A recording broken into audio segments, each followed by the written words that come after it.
میرے عزیز دوستو، رمضان المبارک کی مقدس گھڑیاں جا رہی ہیں۔ اللہ سبحانہ تعالیٰ کی رحمتوں کی برسات ہے،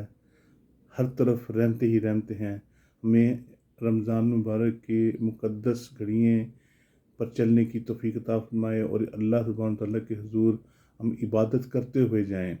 تو یہ ہم بڑی نصیبوں والے ہیں کہ جس کو یہ رمضان نصیب ہو جائے۔ حضرت طلحہ رضی اللہ تعالیٰ سے روایت ہے کہ آپ فرماتے ہیں کہ دو صحابی آئے اور نبی پاک صلی اللہ علیہ وسلم سے عرض کی، یا رسول اللہ صلی اللہ تعالیٰ علیہ وسلم، ہم دار اسلام میں داخل ہونا چاہتے ہیں۔ نبی پاک صلی اللہ تعالیٰ علیہ وسلم نے ان کو کلمہ پڑھایا، ان کو دار اسلام میں داخل کیا اور ان کو صحابی کے درجے پر فائز فرمایا۔ دیکھیں، ایک صحابی کے بارے میں اگر صحابی جتنے بھی اس نے پہلے کوئی گناہ کیے ہوں، اسلام میں داخل ہونے سے پہلے کسی نے بھی جتنے بھی کوئی گناہ کیے ہوں، جب وہ صحابیت کے درجے پر پہنچ جاتا ہے تو اگر اس نے ابھی کلمہ پڑھا ہے اور شام کو وہ اس دنیا فن سے چلا جاتا ہے تو وہ جنتی ہے۔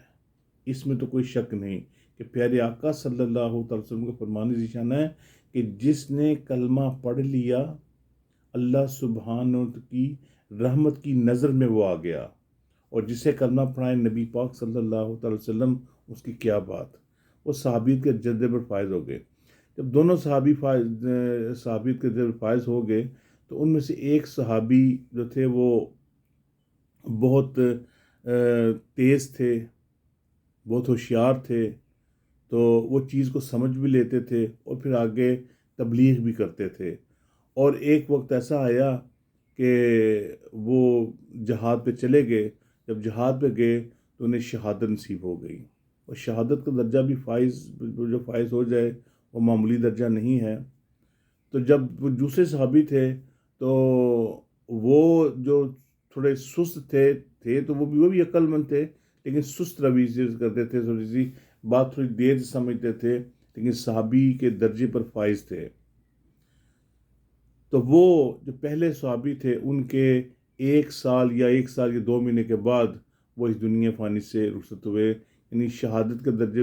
شہید نہیں ہوئے، عام نارمل ان کی ڈیتھ ہوئی اور وہ اس دنیا فانی سے چلے گئے۔ تو ایک دن حضرت طلحہ رضی اللہ تعالیٰ انہوں نے ایک خواب دیکھا کہ وہ دونوں صحابی جنت کے دروازے کے پاس کھڑے ہیں، تو حضرت طلحہ بھی کھڑے ہو گئے وہاں پہ، تو دروازہ بند ہے۔ اندر سے تھوڑی دیر بعد ایک فرشتہ آیا، تو وہ فرشتہ آیا تو انہوں نے اس فرشتے نے جو صحابی بعد میں فوت ہوئے تھے، جو شہید نہیں ہوئے تھے، ان کا ہاتھ پکڑا اور ان باقی دونوں سے کہا کہ تم ابھی یہیں ٹھہرو، ان کو میں ان کے مقام تک پہنچا کے آتا ہوں، کیونکہ ہر درجے پہ جنت کے مختلف درجے ہوتے ہیں۔ ہر انسان، ہر صحابی، ہر شخص جنت کے مختلف درجوں میں جائے گا، تو میں ان کو ان کے درجے پر پہنچا کے تو میں آتا ہوں۔ تو وہ چلے گئے صحابی کو لے کے فرشتہ، وہ جب واپس آئے ان کو اپنے مقام پر پہنچا کے، تو اس کے بعد جو صحابی جو شہید ہوئے تھے ان کو بعد میں انہیں پکڑا، ان کا ہاتھ پکڑا اٹھایا، تو وہ ساتھ کے چلے گئے۔ تو حضرت طلحہ سے عرض کی کہ آپ یہاں کھڑے ہوں تو میں ان کو چھوڑ کر ابھی آتا ہوں۔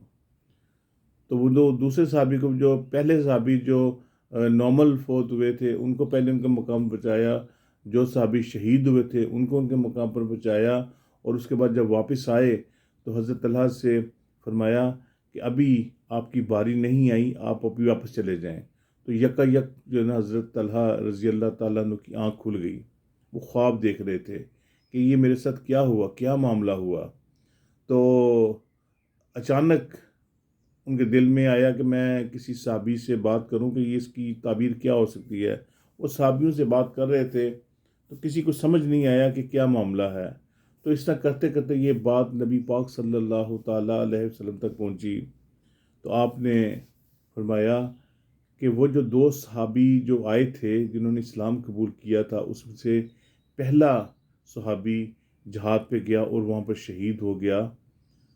تو اس کا بھی بہت بڑا مقام ہے۔ لیکن اس کے بعد جو دوسرا صحابی جو 1 سال یا 2 مہینے کے بعد فوت ہوئے تو وہ بھی ہے، لیکن فرشتہ جو تھا وہ جو صحابی بعد میں فوت ہوئے ان کو لے کے پہلے گئے، ان کے مقام پہنچایا، لیکن جو صحابی پہلے فوت ہوئے تھے، جو شہید ہوئے تھے، ان کو بعد میں لے کے گئے، حضرت طلحہ کو واپس بھیج دیا۔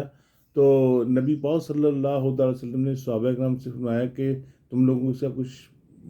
کوئی معلوم ہوا کہ کیوں، کیا وجہ کیا ہے؟ انہوں نے کہا یا رسول اللہ صلی اللہ علیہ وسلم ہمیں تو اس چیز سمجھ نہیں آ رہی۔ تو نبی پاک صلی اللہ تعالیٰ علیہ وسلم نے ارشاد فرمایا کہ جو صحابی بعد میں فوت ہوا، گو کہ وہ بعد میں فوت ہوا، لیکن پہلا صحابی شہادت کا درجہ ہوا، وہ شہید ہوئے، لیکن وہ بعد میں فوت ہوا اور وہ 1 سال اور 2 مہینے کے بعد فوت ہوئے، تو اس کی زندگی میں ایک رمضان المبارک اور آ گیا۔ تو رمضان المبارک کی اتنی برکتیں ہیں کہ اس صحابی کو پہلے صحابی سے زیادہ فضیلت ملی کہ انہوں نے برکات حاصل کیں، اور اندازہ کریے کہ یہ رمضان المبارک کی فضیلتیں ہیں، یہ رمضان المبارک کی فضیلتیں ہیں کہ انہیں دوبارہ وہ زندگی جو درجہ ملا وہ رمضان المبارک کی وجہ سے ان کا درجہ بلند ہوا۔ تو یہی میرے عزیز دوستوں، بھائیوں، اور حضرت طلحہ سے فرمایا کہ آپ واپس جائیں، وہ اس لیے کہ ابھی وہ حیات ہیں، ابھی آپ کا اندر آنا ممکن نہیں۔ تو نبی پاک صلی اللہ علیہ وسلم نے اس خواب کی تعبیر بتلائی، اور دیکھیے کہ صحابیت کے درجے کے ساتھ ساتھ کسی کو دوسرا رمضان مل جائے تو کتنی بڑی بات ہے۔ تو میرے عزیز دوستو، ہم نبی پاک صلی اللہ علیہ وسلم کی امتی ہیں، اور ہمیں الحمدللہ اللہ کا شکر ادا کرتے ہیں کہ آج ہم روزے سے ہیں، زندگی میں اللہ سبحانہ تعالیٰ نے آج ہمیں پھر روزہ میں رکھا ہوا ہے، اور کل کا نہ جانے کیا وقت ہوگا، کل ہمیں نصیب روزہ ہوگا یا نہیں ہوگا۔ تو جتنی آپ کو زندگی مل رہی ہے اس کا شکر ادا کریں، تو اللہ سبحانہ کی بندگی کریں، اپنی زندگی میں اللہ سبحانہ تعالیٰ کو یاد کرتے رہیں، اپنی زبان کو اللہ سبحانہ تعالیٰ کے ذکر سے لبریز رکھیں۔ یہ بہت بڑی سعادت ہے۔ اللہ سبحانہ تعالیٰ ہم کو سن کر عمل کی توفیق عطا فرمائے۔ اس کے ساتھ ساتھ رمضان المبارک کی بہت سی اور بھی دیگر بھی